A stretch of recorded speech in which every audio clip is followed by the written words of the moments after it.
Good evening, everyone. As Sanjay said, I'm currently working as a wealth manager at Right Horizons, and I'm into financial planning and wealth management since the last 9-10 years. I try and bring some interesting topics of webinars, and this is one segment where I'm focusing to do financial planning webinars for single parents, single women, and doctors and things like that. So in this segment, we are going to discuss how you can look at yourself as a financial planner for your child. Of course, most of you must be doing it wonderfully, but then people who have just begun and who want some additional tips, this webinar will be helpful. So without much ado, I'll just begin with the session. So what's the agenda for today? We are going to look at why long-term planning is important. How can you put yourself as a financial planner for your child? When we talk about handling finances, investments, most of us, mainly women, are not very comfortable. So how to overcome that and how to look beyond your boundaries and do what is right for yourself and your child.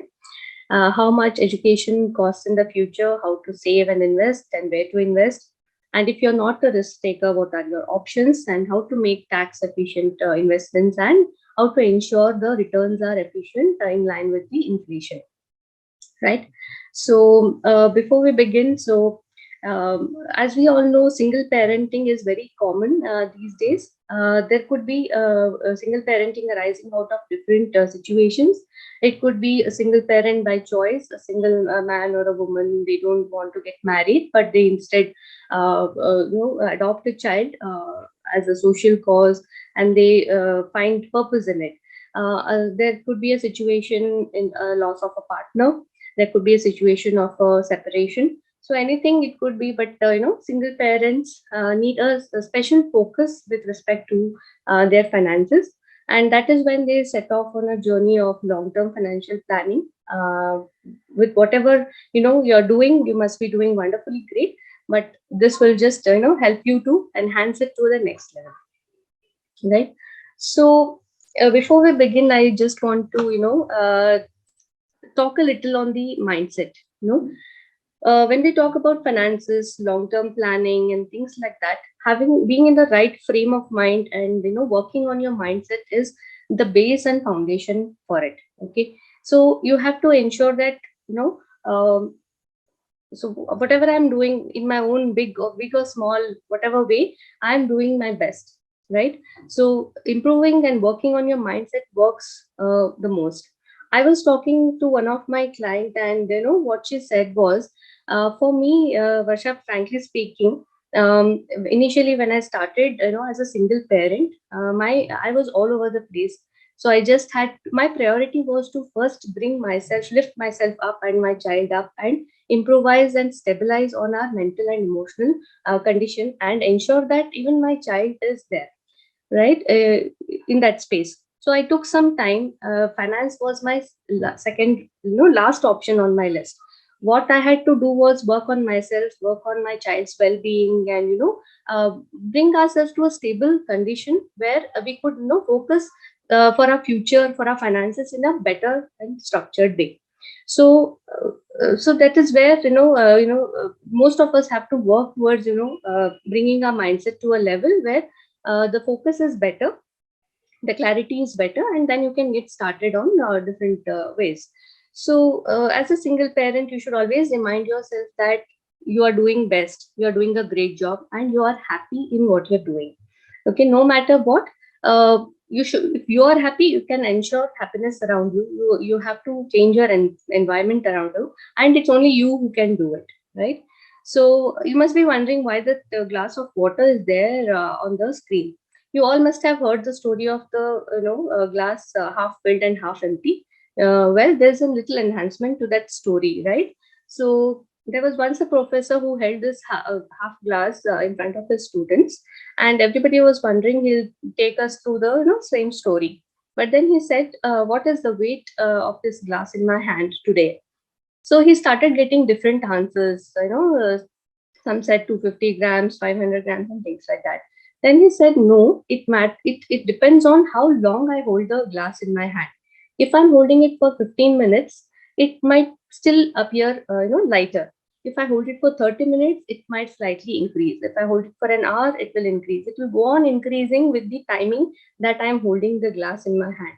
So, our, mind is like that. Our whole, well-being is like that. The more we hold on to something, past or whatever, it start becoming like a burden, and it pulls you down. The focus is not there.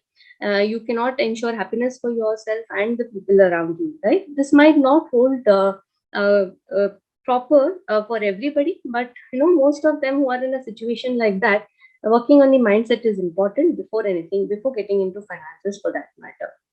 Okay. So next, what you have to do is, when you're talking about children as single parents, single parents are very protective about their children. They want to ensure that they किसी की कमी नहीं होनी चाहिए. The child shouldn't feel that this is not there, that is not there. If my mom would be there, if my father would be there, this would be like this. So they want to ensure that they get everything, and they want to ensure the most comfort to their child or children, right? That is not, I'm not saying that's wrong entirely, but somewhere you have to draw a line. This is a very delicate subject, dealing with children and parenting. Of course, this is general, this applies to generally everybody, every household, but most of our single parents, uh, you know so you have to financially start educating your child. Of course, the education in our country doesn't have any financial education as such, let alone financial education. They don't teach, like, if you are kidnapped, what you should do. You should know your home address, your phone number. If something happens to your mom, who should you call out to, who should you relate it? So this kind of education is very important when you are all on your own. Sometimes you may have support of your family and friends, and sometimes you might not have. So in every situation, how you can pitch in for your child, how your child can pitch in for you. So you have to be prepared in a lot of manner. You have to think about it in a 360-degree way. Everything is good and everything looks good, but you have to be prepared for other scenarios as well. So financially educating your children also is a part of this journey. Okay, as parents, in our days, we have seen our parents living within limited means. So we had, we value each and everything. But these days, as we are earning more, and we try to, give our children everything possible, and they get everything easily. So the value, as we see, the children don't value it as much as we used to. For example, a new dress, a new T-shirt. We used to value these things a lot when we were kids. We used to be so excited about it, but our children are not like that, right? So the exposure, the environment is different. All this, we have to manage a level of all of this. As parents, we must learn from our financial mistake and share our first hand experience with them. I was talking to a friend who has who is in a separation. Her legal divorce is still in process. What she was telling me is that, Vasha, I'm doing the most of it, and I'm confident that financially I'm going to pull this off. She comes from a commerce background, and she handles her finances on her own. She has come out of it very beautifully, very strongly. She had a situation. So what she was saying is, uh, I am ensuring as much as savings for my child. Okay, and I have done something where 50 lakh or something is going to come when my child is 18, 19 years old, but I have not named him in the investment. It will come to me. What I'm trying to do here is, I don't want him to know that there is something coming up like this. Okay, I want him to stay in a situation where he thinks that, um, I should help my mom, while taking up my education, my higher education. So even if I have this lump sum, I will go for an education loan. That is only to bring a sense of responsibility ability to him. If he is not able to do, of course, I am there for him. So this is what she was telling me, and I felt that is so true for not only for single parents, for all of us for that matter. So these are the little things that we can teach our children. One more parent was telling me that, end of the month, sometimes, not every month, but there are some months where end of the month I have a little cash crunch. So in those months, if there is in something, I tell my child straight away that this month is, I'm a little short, so let's do it some other time when we have money, right? So the child knows every month what is the situation of his or her mother. So you have to start talking to them, financially. Open a savings account in their name. Tell them to, start going to the bank, deposit a small amount every month, like a pocket money or something, so that they know how the banking system works, where they have to go, what they have to do. And out of that savings, they feel entitled, to spend a portion of it. So then they know how to save and know how much I am saving, how much I am spending, what is my budget. So all these are little things which we can start imbibing in our children. And this is more so for single parents, right? So you have to make a conscious effort there. So teach them how to be financially successful. So all these little lessons what they learn from parents, it is a lifetime learning for them. So we have to equip them with well informed to make well informed decisions, right? So now moving on to looking at long term financial planning. So the first rule of long term financial planning is budgeting. When you start, you have to create a budget and you have to stick to that budget. In financial planning, you must be knowing that there is a rule of 50-30-20. So what this means that 50% of your income goes towards your needs, your groceries, your housing, your daily utilities, your insurance policies, car payments, which is like unavoidable, which is a fixed expense per month. So that goes out as a 50%. Remaining 30%. So I would like to make a little modification here. So remaining 30%, we generally say that it goes out for the wants like shopping, dining out, hobbies, games and leisure, uh, club expenses, health clubs and things like that. And 20% goes into savings. For single parents, have to make a little conscious effort here. So whatever remains after saving, they have to spend it for their wants. So saving should come first, at least 30 to 35%. If 40%, it is beautiful, it is wonderful. So 20 to 30% has to go into savings, and then whatever remains you have to take it as a want spending. Okay. So as single parents, the situation is such that from double income, it has suddenly, come to a single income in some situations. So there, what you can do is slowly you can start thinking of having a secondary source of income. So that will give a little wings to your budget, and you can expand your planning, in a better way for savings. And uh, see what happens in single parents. It is also important for you to take your child out, go on these vacations, spend that quality time with your child, at least once or twice a year. And for that, you need to have a budget. So, to ensure that these things are taken care, you have to somewhere, increase a little. You don't depend on one source of income, because see, in today's thing, anything can happen. There is no guaranteed job. Everybody's working in private sector. So if there is something where you can earn out of your hobby. Okay, for example, I have a friend. He works for a software company, but he is interested in cricket. He's very good at cricket. So he used to play for his college and teams and things like that. What he does is early morning he goes for a cricket coaching. So that's a source of income coming in. Somebody else is good at doing good beautiful paintings, so they sell paintings part time. So all these not only help you feel good about it, it is also a earning source for you. So budgeting is very important. Budgeting also means increasing ways of income, secondary source of income, ensuring a passive income, and also saving for long term. So now let's move on to giving wings to your child's dream. So when we talk about child's dream, it's mainly education for most of us, but it could be that somebody's child is not into this conventional method of learning or something, and they want to just ensure that there is a corpus coming in at 18, 19, 20 years of time, so that the child can do something, use it for building his or her career, right? So but generally speaking, what is the education cost in India? So the education inflation in India is about 9 to 10%. But the idea here is to not to scare you with these numbers. The chart speaks about 20 years from now, but my focus here in this webinar is mainly on the next 10 years. Okay, so in the next 10 years, what we can expect, as you can see, the costs are increasing every year, right? So there is inflation. So with a 7 to 8% inflation, the cost almost gets doubled in the next 8 to 10 years.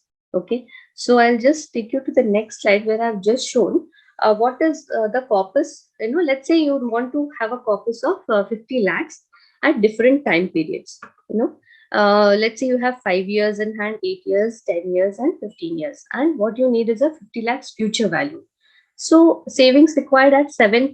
This is 7% rate of return, not inflation. Inflation I've considered here is a 7% inflation. Okay. So what are the savings required if I am a non-risk taker? I want to have safe investments. My situation does not allow me to take market risk, market related investments. So then how much do I need to save? If I can take a little bit risk and I'm a moderate risk profile person, so what are my expected returns at 9%? What are the savings required at 10% and 12%? So as you can see, if you have 5 years, the savings required per month to make a 50 lakhs of corpus, okay, in 5 years, you need to save about 67,000 a month.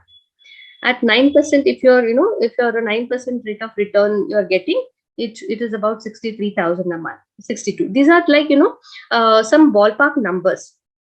Okay, so what this table says is, as the horizon increases, the savings required reduces here.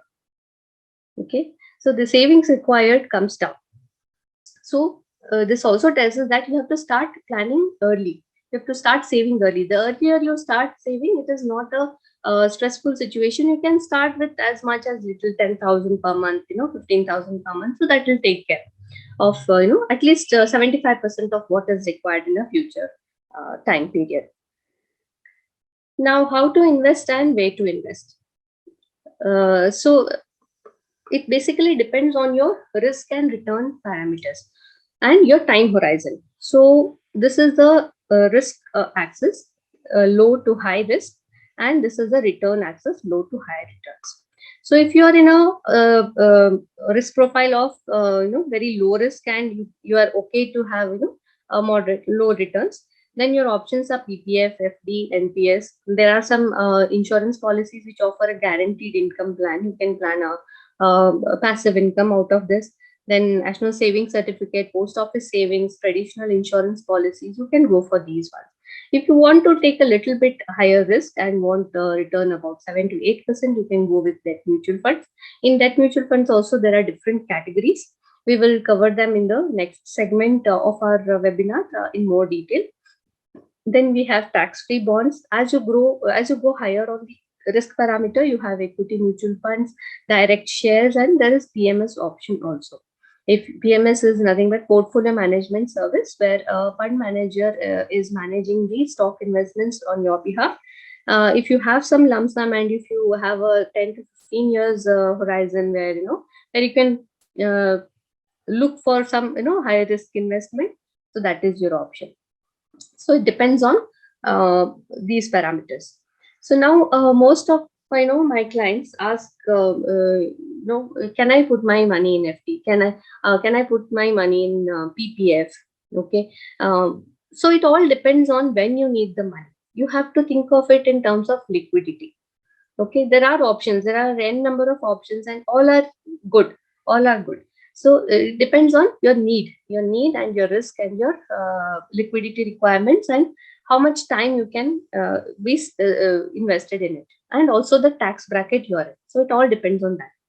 So FDs, of course, we all know that the returns are slightly, the interests are slightly increasing. So it is a good time to lock in some amount in FDs for now. If you don't want to risk your money into equities and shares and things like that, you can lock it at this interest rate. Of course, it is taxable at your tax bracket. So manage your you have to think and manage it in a tax efficient way. So these are the different options. You can create buckets for different things and ensure investments there. PPF, of course, it is a ATC allowable tax exemption allowable investment. So 1.5 lakh per year you can invest there. So this is a very good option if you have 15. If you want, if you can, ensure locking in your money for the next 15 years, then please go for this. This is a beautiful product. With the power of compounding, although it is a it gives a 7.1% as of now, but with the power of compounding, it will come close to 9-10% when the amount actually matures. So this is a good option, right? So insurance policies are there. There are different types of insurance policies. Earlier we used to get policies for 5 years also, especially the LIC policies, but now we get usually 10 years and above policies. Even though the payment periods, you can have 5 or 7 years, but the maturity is usually 10 years and above. Okay, so we can plan something with that. Again, if your goal is 10 years away and you want to ensure a portion of the money is into safer investments, you can go for this money back policies, okay, with which have a higher IRR, which give lump sum at different stages of time. So those are also one of the options. Then mutual funds are there, of course. Mutual funds are very tax efficient ways of investments. You must be knowing that we have equity category and debt category. In equity category, the tax is 10% on a long term, and in debt mutual funds, they give you indexation benefit, as in they adjust your gains for inflation, and then only 20% tax is charged on the gains only, not on the maturity amount, only on the gains part. So these are very good products from a taxation perspective and also from a return perspective. But yes, they are a little risky, but they're less riskier than the shares and PMS. Yeah, here also you can have mix of funds where you can ensure that the minimal risk or moderate risk is taken, and returns and tax efficiency is taken care. So what are the loan facilities that we get? Loan, you can have a loan against FD, you can have loan against PPF, you can have loan against your insurance, and your mutual fund units also can be pledged to take a loan. Here my advice is to avoid taking a loan as much as possible. Only in the worst case scenarios, go for that option. So there is this good debt and bad debt concept. Good debts are something which will help you to build a asset.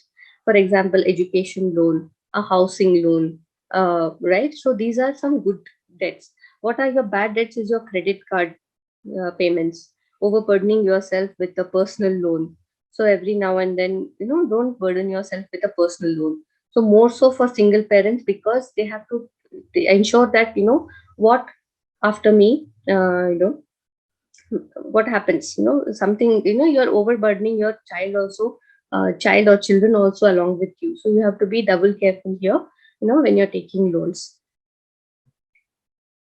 Yeah, premature withdrawals. If these are more liquid, you can break them at any time. So as a single parent, you're dealing with there could be situations where you want liquidity all of a sudden. You had not imagined that some unexpected thing, right? So FDs give more flexible, and mutual funds also give a lot of flexibility. Anytime you can take your money out, and within 2 days you will get the amount. If it is on a weekend, it will take a little longer when you redeem. Otherwise, it normally takes 2 to 3 working days. Okay. In PPF, you are going to get liquidity only after 7 years, and that too there are some criteria on that. So, like I was saying, PPF and insurance policies are less liquid. So you want to make sure what portion of your money you can set aside for these. When we talk of fixed deposits, I want to tell you here that you use your FDs as your emergency fund. Whatever you are planning for your emergency fund, you have to keep it in FDs. Rest investments can go into different buckets. Tax benefits, we all know that fixed deposit interest get taxed at income tax slab rate. PPF, it is maturity amount are tax saving, tax exempt. Insurance maturity amounts, yes, they are also tax exempt. The if it is an annuity plan and a pension plan, they get taxed.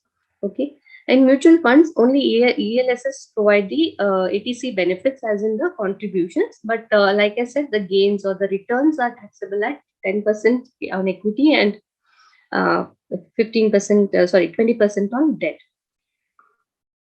So tax on maturity at income tax slab rate, fixed deposits are taxed at income tax. PPF non-taxable, like I said. Yeah. So these are the taxation aspects. Now these are some key takeaways. Okay. So what if you are a single parent with a small child? What should be your top 5-7 things? You should create a budget and save more. Okay, start saving more. Like I was saying, create a secondary source of income. The more you save, the better it is. Keep something in liquid also. Like if you want, there's an emergency, or if you want to go on a vacation or things like that, you can take it from that fund. But yes, you have to first save and then spend. You have to live in a little restricted spending mode when your child is small, because you are the one who is ensuring everything for your child, and there is a long time span to take care of. Right, save before you spend and step up your savings. Every year try to step up your savings. Try to make sure that you don't whenever there is a cash crunch, don't break that RD, don't break that FD. Try to manage somehow. Or you might take a hand loan from a friend or from brother, or from your parents or somebody, so that you can just pay it off in the next month. So try not to break your savings as much. Try to manage.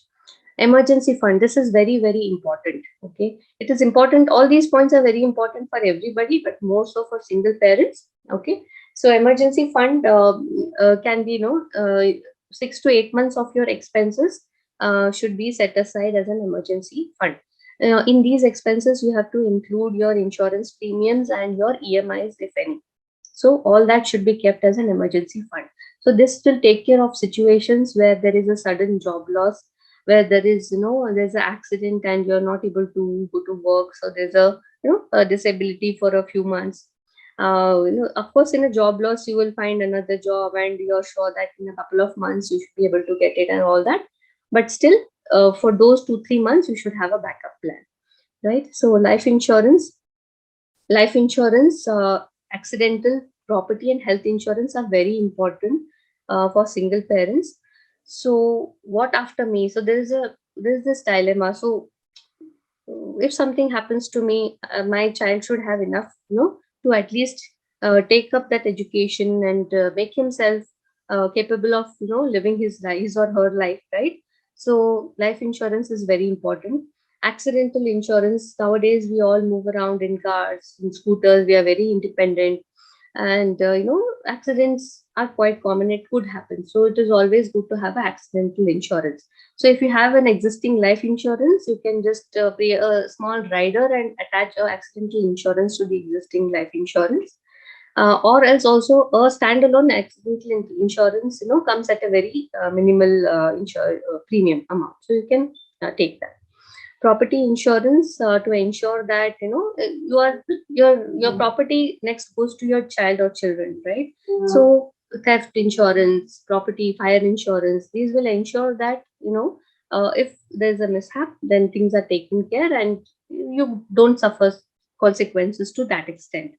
Health insurance, yes, uh, health in a COVID like situation, it was a lesson for everybody. So health insurance is very important for every person. Okay, so medical expenses are very expensive. So have a health insurance for yourself, for your child, and let the cover be a little more than what you think that it should be. If you think it should be 10 lakhs is okay, make it 15-20 lakhs, because you never know. So prepare yourself for the worst situation. It is always good. Now what happens if you don't have that? Suddenly there's a hospitalization, then you start breaking your savings, right? So that will impact your overall financial situation. So be away from these situations. Have a long term financial plan. You should have a will in place. For example, uh, so you're in a situation that most of the single parents are in a situation where they don't want to depend on even family members. So they want to everything to pass on to their child. And if their child are too small, they want to they want to identify a beneficiary. To identify the beneficiary itself is a activity we have to do. Activity in the sense it's a very very important thing, how to identify a person who can ensure that things are taken care in the way you want them to happen, in the way you want it to happen. So identifying a beneficiary and creating a will with all the minor to minutest details is very important. So you can take help of a legal professional person or a financial advisor for this, and you can get a will done. So ensure your well-being and health. Like I was saying, if you are happy, you can ensure everything around you happy. If you are healthy, you can take care of everything. So paying attention to your health is also equally important. It shouldn't happen that you are so engaged with all these responsibilities around you that you're managing everything on your own. Your health is equally important. So manage your time in such a way that you're also spending time with friends, with the community, right? You're doing something which will make you feel good. You're exercising and you're taken care.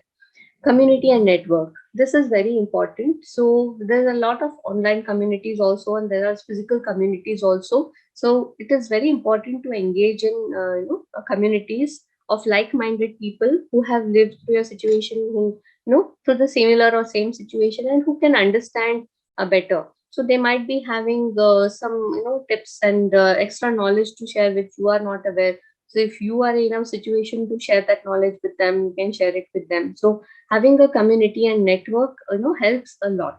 So spend time to get into some a community and a network which will help you in every way. Then we have single parents with older kids. So we have a client who says she has a teenage son. So the son is not quite open about a few things to her. He's hesitant, and so things like that. So it was getting really really difficult. Then what you can do in such situations where you have teenage and older kids, and if you are facing a situation like this, so what you can do is you can take help from a mentor or coach. So why it might look like an expense, but yeah, you can get that services on an hourly basis also. They work with the child on a yearly basis, and on a one to one as a SOS basis as well. So what happens there is they don't judge the person or the child. Okay, they give they work with them in such a way that solutions and questions are coming from the child himself or herself. So they work with them beautifully, and you can ensure uh, s- the child's mental and emotional well-being is taken care there. If you're feeling that as a challenge as a parent, where you're able to address to a certain extent but not completely, where you feel I'm not able to help much, and things are going out of way and things like that. Mentors and coaches are there, so you can take help from there. We have some single persons who have dependent parents. So they're also identifying a beneficiary, creating a will is very important. So these are some key takeaways and key aspects you have to consider as single persons and single parents. So that was for today's webinar. So now we are open for the session, for the question and answer session. Right. So let me brief you about Right Horizons. We are a wealth management firm in operations in the business from the last 19 years. And we operate from Bangalore, Hyderabad, Chennai, and Mumbai. And we manage more than 2,000 crores of AUM, and we have a 50 plus employee company. So we can take our questions now. Sanjay? Thank you, ma'am. As of now, we have only one question with us. I request all participants to post any questions or queries they are having. The question which we are having is a query from Mr. Rajat Mahajan. He said that 10 to 12% figure is same. So I think you were having a query when you were sharing the screen. Okay.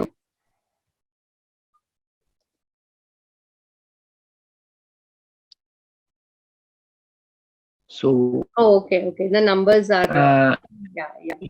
So yeah, Yes, I'm ma'am. sorry about that. Just missed that correction. You want me to give you the number with uh, 1 second.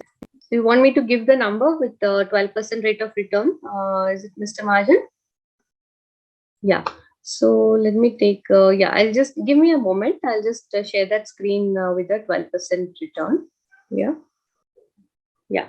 With the 12% rate of return, if you have 5 years, then 58,000 is required. For 8 years, if you have 8 years, 30,000, 10 years, 21,000, and you have 15 years in hand, like I said, 9 to 10,000 will also work. Yeah. So let me take the questions. Any online communities or groups that you can suggest for single parents? Yeah, I will email these details to you, Aisha. Thank you very much for that question. Right now, I don't have a list or a group which I can suggest, but I will definitely get back to you with on the email. How to calculate the amount for different milestones of child's education during the financial plan? Yes, I have this Excel sheet ready with me. I will just take you through the calculation. So you can use these calculation as a ready reckoner, and you can do it yourself. You can play around with these numbers and see how much is required, and you can do it on your own. Just a minute. I'm just sharing my screen.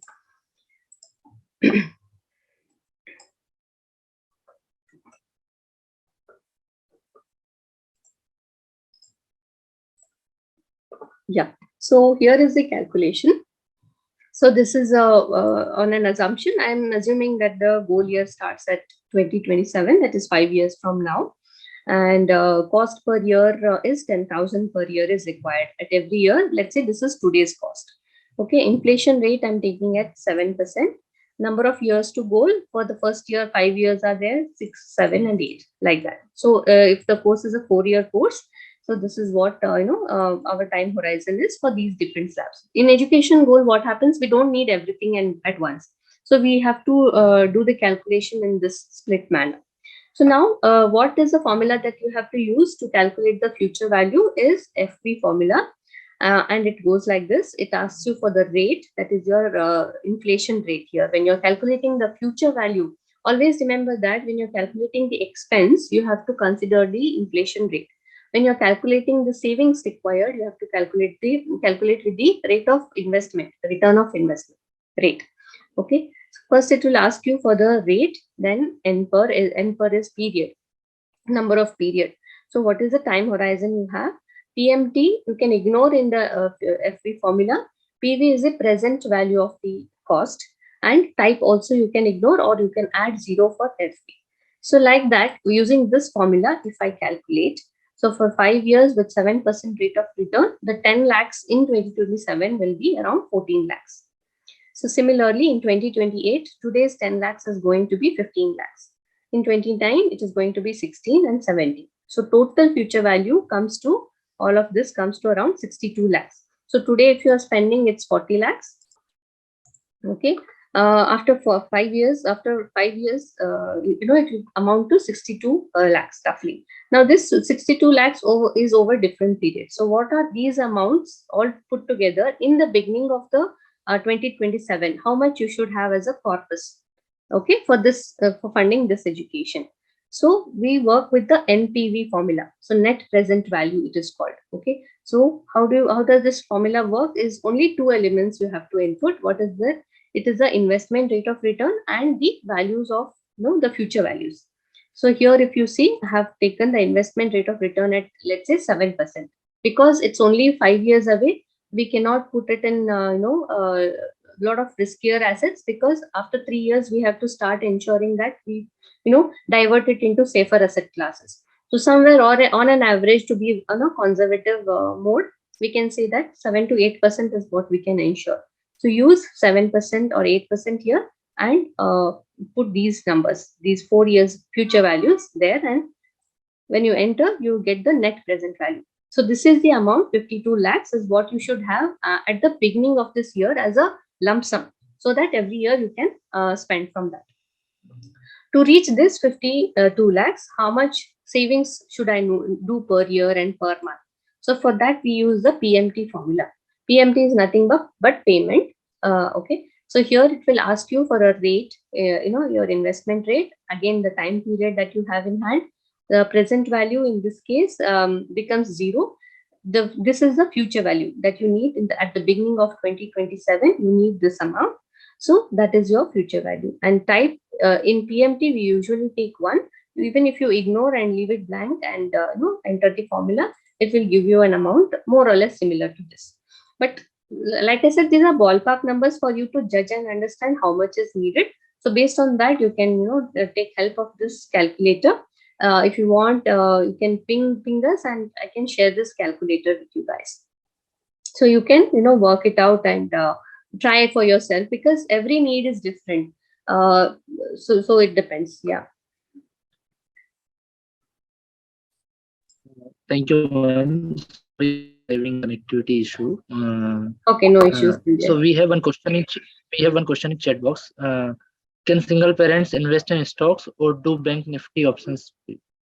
Yeah. See, like I was saying, you have to understand what is your liquidity or your risk element there. How much of your money can you put as a risk? You can take risk with that money, right? You can, as a single parent, invest in stocks for your long term.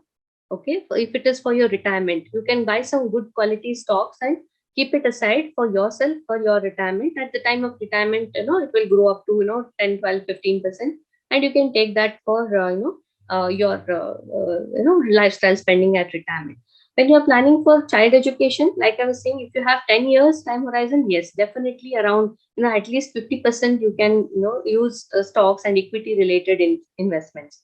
Index funds can be an option, but not entirely. So like we said, don't put all eggs in one basket.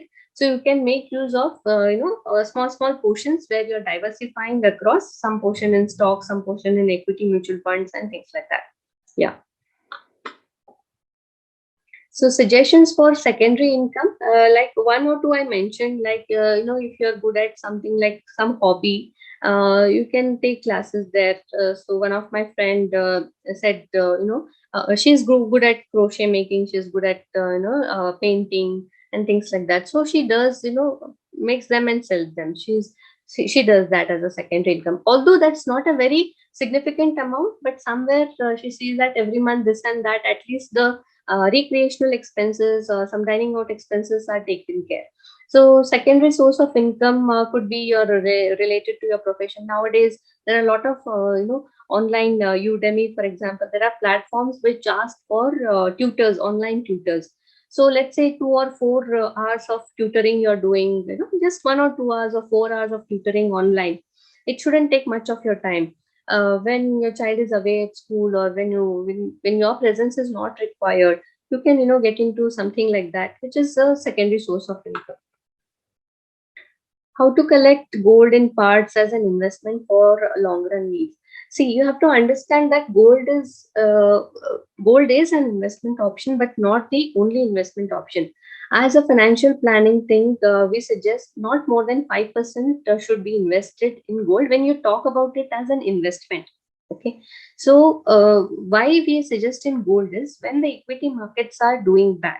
So then this gold markets are doing very well. So that will give what you say, that will make your returns a little more efficient, and your portfolio will not look that bad when we look at it as a whole. But when you're asking from a long run need, so if you have a girl child and if you want to invest for her marriage, for gold or anything like that, then sovereign gold bonds are the best. So these are better than physical gold, because gold coins or something, there are a lot of tax issues that come up when you sell them, and when you give it to the goldsmith, right? So you don't know whether the person is converting the same gold to the jewelry or not. So maintaining the physical gold becomes a headache in the long run, and if it is too much of it, then also you have to consider other ways of doing gold investments. So suggestions for Thank you, secondary. ma'am. There are some We have one question. Sanjay, there are some requests for calculator. Please note them and we will share it on the email. Okay. Yes, ma'am. Yes, definitely. Thank you. Thank you. Yeah. Any Yeah. online? We have one more question Yeah. from Mr. Rajat. How can Yeah. we check our risk profile in order to approaching the equity and debt? Okay, okay. So there are some online questionnaires you can take help of, Mr. Rajat, or else we also have an internal, risk profiler questionnaire. Okay, so we can share that across with you if you like, and we can connect and how to answer that. I can take you through that. Yeah. So there are a lot of online health, risk profile questionnaires as well to understand where you stand. And if you want to tell me like how, as per the risk profile, how much should be in debt and how much in equity, I can tell that on the email as well. Yeah, Thank you, ma'am. One of our participants want yeah, raised hand. So can I allow her to talk? yeah, sure, sure. Yeah,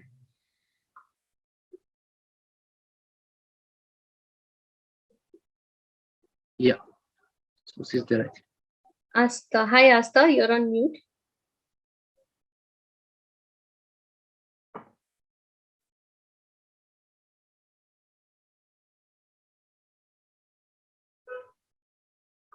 Hello. Asta, please unmute and ask the question. Yeah, hi Asta. Hello.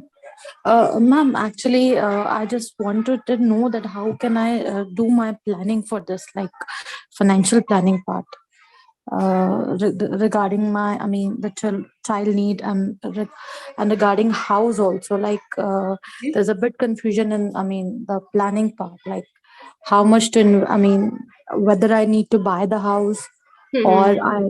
I mean, all together, like accommodation part Okay. and planning the future Hmm. altogether. Okay.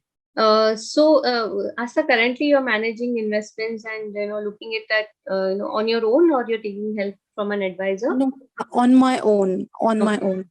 Okay. Very good. Very good. So that means you have idea and how to do it and all that. What we will do is, Asta, I can help you with that. So because that is very subjective, let's not discuss on the webinar. Let's Yes, yes. connect on a call and I can help you out with that. Sure, sure. It would be great if you share. I Yeah. mean, how I can would I love read? to have a one-to-one session with, if you are genuinely looking for any guidance there. Yeah, please Yes, feel yes, free. yes. I will, yeah. Please leave your, email address and phone number with Sanjay and I will surely reach you. Sure, definitely. Thank you. Thank you so Thank you, much. Aslam. Yeah.